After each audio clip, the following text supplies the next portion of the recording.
affaire Prodac bi suite et pas fin parce que li koy firndeel mooy démb avocat yi Ousmane Sonko yi confirmé nañu ko ni jëwriñ ju ñu dénk wàllum justice en tout cas ci cëgal guyam la woon te it sàkku nañ ngir ñu jëm ci li may révision li nga xamante ni moom moo di procès bi mais li ñu jaaxal cette fois-ci mooy dañu ne du lu ñuy indi ci leeral Ousmane Sonko éligible na wala déet mais luy ragg deram la ba indi benn élément nouveau mu ñu ne loolu la pourquoi loolu ñëw tey jii ak importance bi nga xamante ni tey mun nañ jàpp ni seen leader am na ko si.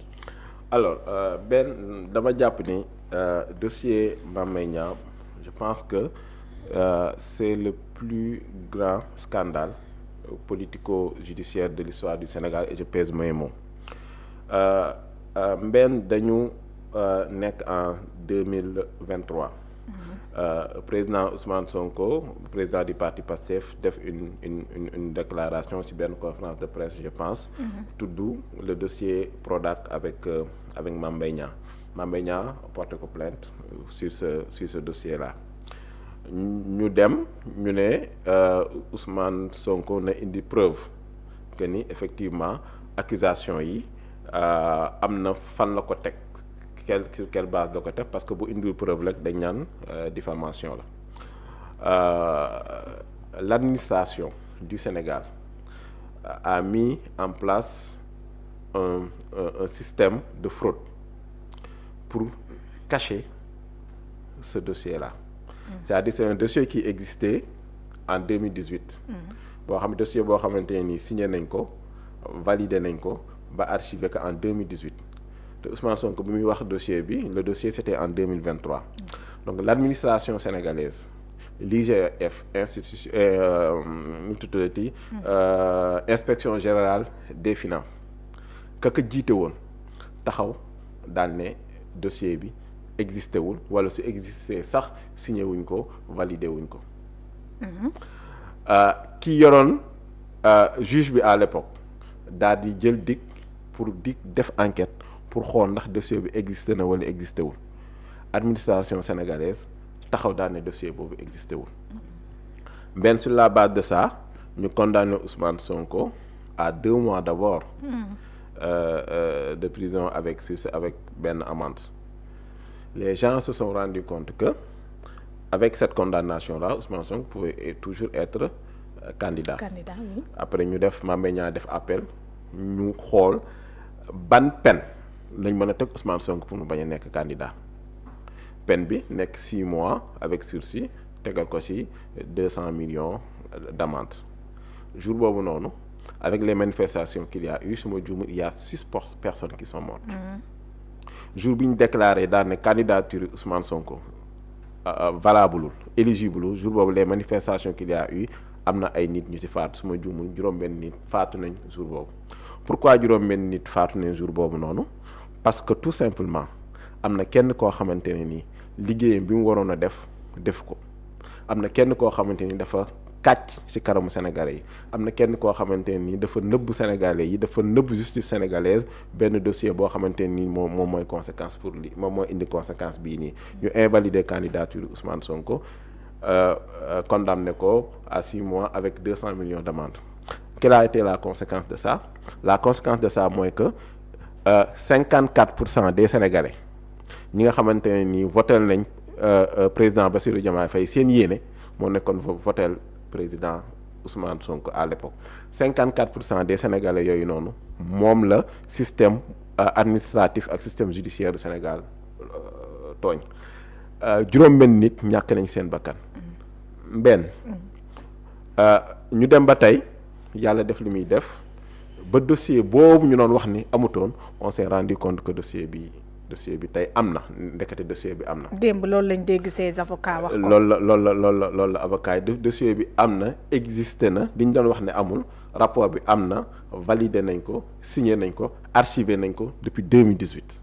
mais question bi revenir surtout ci Mame Mbaye Niang buy wax da ne bi ñu taxawee ngir leeral parce que moom dafa jàpp ni dañoo atteindre honneur am mu dem dañ ko diffamé woon mu dem kanamu yoon ngir lépp leer bés bi ñu convoqué leader bi mu di Ousmane Sonko mi moom mun wax ji boobu la amoon gënoon am taxawaay ngir leeral mbir yi ci indi li nga xamante ni moom moo di li nga xamante ni moom mooy étayer tey ay waxam mu di dossier boobu muy wax ni question bi day ñëwaat ci naka le temps boobu ñëwee li waroon leerul mu ñëw ba tey jii existence bi ñu confirmer que ni mi ngi ci table premier ministre. mais loolu mooy banditisme d'État banditisme d'État la ñu utiliser de 2021 à 2024 contre Ousmane Sonko et le régime Pastef loolu banditisme d'État lañ koy tuddee.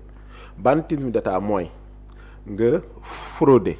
banditisme d'État mooy nga nar nga kàcc. banditisme d'État mooy nga jël ay dossiers yoo xamante ni existé na nga détruire ko wala nga làq ko tey bu juge bi ne Ousmane Sonko na indi preuve mais Ousmane Sonko bi indi preuve da koy jaaree ci yoon preuve bi nan lay jaaree c'est une réquisition ngay def. daan ne IGF dossier bii nii moom laa soxla pour étayer la preuve selon laquelle Mame Mbaye Niang a été épinglé par un rapport mais IGF ne rapport bi existé wul. ce n'est que ça c'est-à-dire réquisition bi ñu defoon pour am dossier bi IGF dafa wax ni rapport bi existé wul alors que rapport bi existé kan moo doon jiite IGF à l'époque am na tur am na sant. du ma tudd turam fii mais kooku moom moo taxaw daal ne commissaire yu DIC bi doon def enquête à l'époque taxaw ne ko dossier bi amul.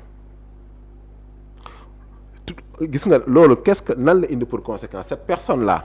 Cette administration judiciaire-là, toutes ces personnes sont responsables de la mort de ces personnes-là. Maintenant, tey rapport bi feeñ si c'est un élément nouveau boo xamante ni am na élément nouveau su amee may na ay avocats Ousmane Sonko.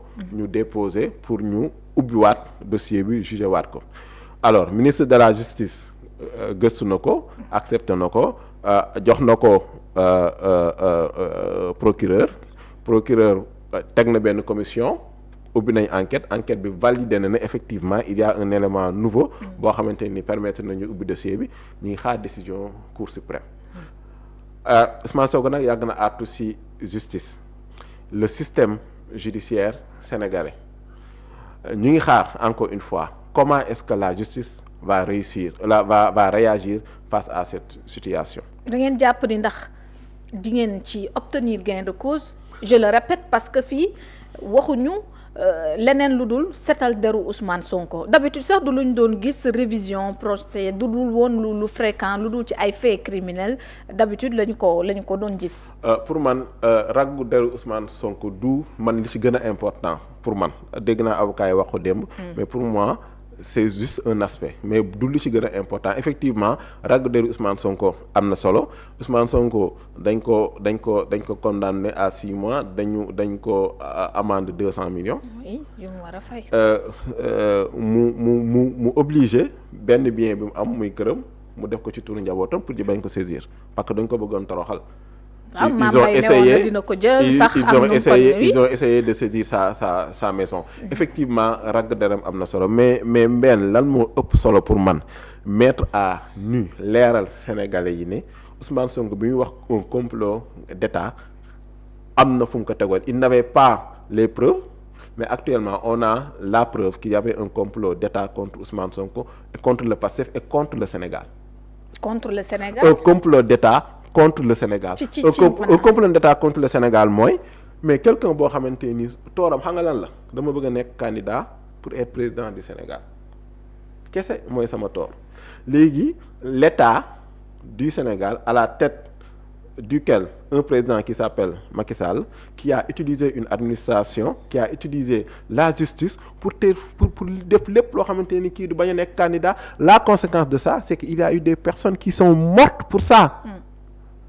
am na ay ñoo xamante ni ñàkk nañ ci seen doom am na ñoo xamante ni ñàkk nañ ci seen rakk am na ñoo xamante ni ñàkk nañ ci seen mag pour man loolu moo gën a am importance ñu ubbi enquête bi delloo ci waat wane ne le système bi fi nekkoon Macky Sall bi fi nekkoon ay ñooñam ay ministre ministère de l'intérieur bi fi nekkoon ministre de la justice bi fi nekkoon ak justice bi ñoo xamante ni Ousmane Sonko da koy wax ba léegi tey ñoo ngi fi qu'est-ce qu'ils ont fait pas contre Ousmane Sonko mais contre le Sénégal. L'ouverture de ce dossier Mame Mbaye Niang là pour moi c'est une étape importante pour la refondation de cette justice là. gis nga buñ ko bu bis bu leeree rek lépp lu Ousmane Sonko noonu wax ci justice li mu bëggoon ci justice yëpp yaakaar naa ne mën naa am. Ousmane Sonko mais gis nga rapport bi nga xamante ni même si mi ngi wax am na waaye wàllum yoon boo koy déglu ba tey jàpp na ne am na lu des ci yoon war a mën a def liggéeyam convenablement. dañoo jàpp ne. Cour suprême sax gis nañ ba mu rendre décision bu mujj gis nañu. dañoo jàpp ne benn globalement il y a de la résistance face à la rupture face au changement résistance boobu noonu am na ci biir administration bi résistance boobu noonu am na ci biir justice bi am na ñenn ñoo xamante ne nii bëgguñu.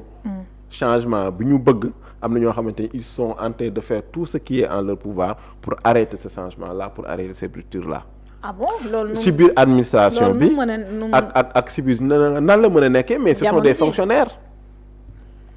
fonctionnaires Ousmane je pense que Ousmane Sonko wax na ko 2 fois su ma juumul des fonctionnaires ñoo xamante nii ils sont dans l'administration ak ñoo xamante nii ils sont au niveau de la justice Ousmane Sonko yàgg na wax ni boo nee justice dafa am problème effectivement il y a des magistrats yoo xamante ni kenn amul dara lu leen mën a waxal mais ci seen biir am na ci ñenn ñoo xamante ni ce sont des magistrats Ousmane Sonko yàgg na ko wax corrompus Ousmane Sonko yàgg na wax loolu hein. Je reprends ces mots. même waaw oui dañ koy dégg. Je reprends ces mots da koy wax léegi nag quand on a changé le système on voulait que loolu noonu changer le système judiciaire changer ay nit ñoo xamante ni nekk nañ foo xamante ni waruñu faa nekk mais ñu jëlee leen fa. mais am na ñenn ñoo xamante ni fañ nekkoon ba léegi ñu ngi fa am na ñoo xamante ni lan doon def ba tey ñu ngi koy def. te pourtant ci yenn yi ngay wax pouvoir bi tey mi ngi ci seeni loxo. pouvoir bi mi ngi ci suñuy loxo mais il y a ce qu'on appelle une autorité judiciaire. Quand on parle de la justice moom elle est indépendante. Il y a une autorité judiciaire am na leen loo xamante ne ni. exécutif xëy na. mënu ko ci justice. Maintenant pour moi ce qu'il faut faire au niveau de l'administration c'est effectivement le pouvoir est entre nos mains. Il y a un président de la République il y a un premier ministre qui ont un pouvoir de nomination. Effectivement il y a certaines personnes yoo xamante ni on doit les enlever de là où elles sont. Il y a des choses qui n'ont pas été faites jusqu'à présent. Maintenant, pourquoi? Je ne sais pas. L'amnistie pourtant pour certains tey dina entraver lii ñu bëgg a def parce que jaar na fii même su fekkee démb dégg nañu sax avocat mu wax ni condamnation mënu ko dindi mais peine bi mën na ko dindi ndax booy xool itam xaalis bi nga xamante ni war na ko woon jox ces 200 millions loolu faasewu ko moom amnistie bi d'ailleurs tey jii boo delloo ginnaaw ñi seen gis-gis ñëw ci ne amnistie boobu mun na nekk entrave tey ci lii ñu bëgg yow it lan nga koy joxe comme réponse. Alors am na ñoo xamante ni ñoom seen benn problème ci àdduna mooy Ousmane Sonko bañ a nekkati candidat loolu rek mooy seen problème ils ont parlé d'amnistie booy wax procès Mame Mbaye Niang sax ñoom seen xel demul ci lu dul Ousmane Sonko candidat la wala du candidat. waaw Yoro Dia nee na uti kii yu baax avocat yu baax. la candidature kooku pour moi ça a déjà été réglé Ousmane Sonko il est électeur et il est éligible. Ousmane Sonko voté na 2024. Élection votel na président Diomaye Faye en 2024. Ousmane Sonko il a été tête de liste de Pastef si élection législative yi ñu weesu donc pourquoi ñëw remettre en cause son éligibilité. L'ouverture de ce dossier-là n'a rien à voir avec cette éligibilité-là. Éligibilité pour ñun féete na ginnaaw ba pare ça c'est déjà réglé maintenant effectivement su fekkente ne am na benn peine boo xamante ne nii prononcé ne ko contre une personne mu am victime entre guillemets victime boobu noonu fii Mame Mbaye Niang la. Ousmane Sonko dafa war a fay 200 millions Mame Mbaye Niang mais loolu nu mu tuddati amnistie fayu ko amnistie du ko génne du effacé wu ko lenn rek moo ko mën a effacer ouverture encore de ce dossier là maintenant il y a la amnistie bi entravé wul en rien la réouverture de ce dossier là de Mame Mbaye Niang loolu tappalekat yi ñoom rek ñoo koy wax mais en réalité ça c'est pas le gros problème démb maa ngi lire benn post Alassane comment il s'appelle encore Thierno Alassane Sall. oui ñoom ils ont un seul problème c'est Ousmane Sonko le problème. c'est-à-dire man c'est ce que je ne comprends pas. mais li mu wax loolu. mënoo ci téye non ce que je ne comprends pas c'est que yow ñu ne la sa administration ak sa justice. bu Sénégal dañu jël benn dossier nëbbu ko pour condamner une personne. quelques années après on se rend compte que. dossier boobu noonu am na. condamnation boobu noonu ça a été fait sur la base du faux. yow xam nga la mooy sa problème yow au lieu nga xool comment est-ce que ça a été fait pour que ñu nëbb ce dossier Mame Mbaye Niang là mais problème mu Thierno Alassane Sall mooy lan mooy Ousmane Sonko éligibilité et cetera mais ces gens là dañuy dem cette haine contre cet acteur politique là daf leen di yóbbu ba des fois dañuy mel ni ko xaw a dof. C'est la réalité. ndax mi ngi naan quand monsieur Ousmane Sonko s'est retrouvé Premier ministre le rapport dont on disait qu'il n'existait pas a été porté à sa connaissance. loolu interrogation. mais su pas seulement lui su Macky Sall continué woon nekk président de la République ba tey kon rapport bi du mës a génn kon rapport bi du mës a feeñ su Macky Sall continué woon di nekk président de la République dañ doon continuer di nëbbu rapport bi. Maintenant, effectivement, le régime a changé. Des personnes ont occupé des positions qui leur permettent de faire une enquête jusqu'à retrouver les dossiers qui ont été cachés. Mais loolu Alassane Sall Thierno Alassane Sall moo la ko gën a xam. ci fekkente ne waxam bii nii waxu naa fekk la rek et ça je l'ai dit hier mën naa la lire la publication que j'avais faite mais bon anyway. bi nga ko tontoo wante parce que gis dégg nga ko mi ngi naan en termes clairs et simples l'opposant Sonko a été incapable d'étayer ses accusations dans les délais prescrits pour apporter les preuves. Ce qui justifie et légitime sa condamnation. nee na moom déjà foofu condamnation am leer na ndax délai ba ñu ko mayoon ngir mu mën a indi lii dëggal ay waxam indiwu ko donc condamnation confirmée à toutes les instances où ses avocats lui avaient largement l'opportunité de soutenir leurs allégations. foofu it pas que lui même ndayu mbili gi sax noonu la ko waxee pourquoi mbir yi mën a ñëw tey ngir leeral nga ne loo ci tontu. dama ne texte Thierno Alassane Sall bii nii. Ce texte illustre parfaitement la lâcheté d'un système pourri qui refuse obstinément de se regarder dans le miroir. On ose nous dire qu'Ousmane Sonko n'a pas étayé ses accusations. Quelle hypocrisie! Comment aurait-il pu le faire quand les preuves étaient délibérément enterrées par ceux-là même qui se drapaient dans les habits de la justice. Ousmane Sonko naka lay mën a indee preuve su fekkente ne ñi nga xamante ne ñoom ñoo ko war a àtte dañoo jël dossier boobu noonu nëbbu ko. Aujourd'hui le rapport qu'on jurait inexistant ressurgit des décombres du mensonge. rapport bi ñu doon wax ni dañ ko nëbbu te amul yàlla wuññi na rapport bi. feeñal na ko. La vérité éclate enfin. Ce procès était une mascarade, une farce judiciaire orchestrée de bout en bout. C'est ça la réalité te li may wax ni Thierno Alassane Sall moo gën a xaar il fait de la politique politicienne comme il l'a fait avec le dossier Azer mi ngi traîner dossier Azer boobu noonu. Il a un seul adversaire politique c'est Jean-Michel Sène. te xam naa ne balaa muy pare ak booy bi. dina ko yóbbu retraite politique. te pourtant gisin wi woon moom moo di lii tey am. Ousmane Sonko bëggoon na ko ci jamono bu Ousmane Diagne di ñëw. tey booy lire sax même Thierno Alassane loolu sax wax na ci. quand même le ministre actuellement Yacine Fall tey dafa obéir justement ci bëgg-bëggu Ousmane Sonko tey jii. di bëgg a pousser Cour suprême à se renier. alors gis nga li ñuy wax comment on appelle la politique judiciaire. La politique judiciaire d'un pays mais kan moo koy définir c'est l'exécutif moo koy définir wax naa leen fii je sais pas si c'est ici ou ailleurs Ousmane Diagne c'était un ministre de la justice. Un ministre de la justice dafa war a comment on appelle dafa war a appliquer la politique judiciaire du régime. Oui. Maintenant si on sent que gaawantu boobu noonu ñu yàkkamti ko sur les dossiers judiciaires Ousmane Diagne defu ko. ba président Diomaye à l'époque naan que comment on appelle ça. que le peuple mette la pression sur la justice. saa boo laajtee Ousmane Diagne mu ne le temps de la justice n'est pas. le temps des hommes. alors qu'il y a des dossiers qui pressent. on arrive Ousmane Diagne et on amène quelqu'un boo xamante ne nii. dina accélérer les dossiers. pour nous il y a des dossiers judiciaires qui sont là. qui sont importants, qui sont une priorité pour le régime et que la justice doit s'atteler à gérer ces dossiers-là. Maintenant, on n'entre pas ci biir ay kii moo def kii moo deful mais il y a des dossiers qui doivent être instruits et ces dossiers-là dossier Mame Mbaye Niang bi ci la bokk en tout cas ce sont des priorités de ce régime-là. alors ñu dem ci leneen mu nekk loo xamante ni le président de la République tàmbali na ko tournée la boo xamante